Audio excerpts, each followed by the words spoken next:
शहजादे अब समाज में जहर घोलने में जुट गए हैं।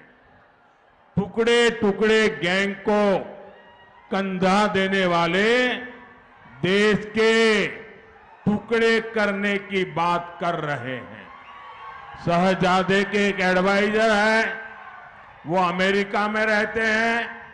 उन्होंने कहा है कि दक्षिण भारत के लोग अफ्रीकन है, उन्हें तेलंगाना के लोग अफ्रीकन लगते हैं। जानते हैं क्यों? क्योंकि उन्होंने आपकी चमड़ी का रंग पसंद नहीं आता। कौन अफ्रीकन है, कौन भारतीय है, अब ये कांग्रेस हमारे रंग से तय करेगी। మిత్రులారా, కాంగ్రెస్ లో ఒక రాకుమారుడు ఉన్నాడు. ఆయన ఎన్నికలకి ముందు మొహబ్బత్ కి దుకాన్ అంటే ప్రేమ దుకాణం తెరుస్తారు. కానీ ఎన్నికలు రాగానే ఆ దుకాణపు బోర్డు తిప్పేస్తారు. దాన్ని తిప్పి విషం విరజిమ్మేటటువంటి పనిని చేస్తున్నారు. టుకడే టుకడే గ్యాంగ్ కి తన భుజాన్ని ఇచ్చి ఆయన ఈ దేశాన్ని ముక్క ముక్కలు చేసేటువంటి మాటలు మాట్లాడుతున్నారు. ఈ రాకుమారుడికి ఒక రాజగురువు ఉన్నాడు. ఆయన అమెరికాలో ఉంటాడు. ఆయన దక్షిణ భారతదేశంలో ఉన్నటువంటి వాళ్ళందరూ కూడాను ఆఫ్రికన్లు అన్నారు. ఆయనకు తెలంగాణ ప్రజలందరూ కూడాను ఆఫ్రికన్లలాగా కనిపిస్తున్నారు. ఎందుకో తెలుసా? ఎందుకంటే వారు మన యొక్క చర్మపు రంగు ఆయనకి ఇష్టం లేదు. ఎవరు ఆఫ్రికనో ఎవరు భారతీయుడో ఇప్పుడు కాంగ్రెస్ నిర్ణయించి మన రంగు ఆధారంగా నిర్ణయించే ప్రయత్నం చేస్తోంది.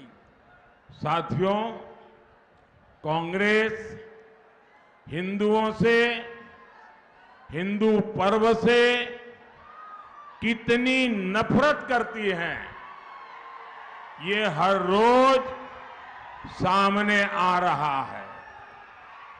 शहजादे को ट्यूशन देने वाले लीडर ने यह भी कहा है कि अयोध्या में राम मंदिर नहीं बनना चाहिए था। उन्होंने ऐलान किया है कि अयोध्या में राम मंदिर बनाना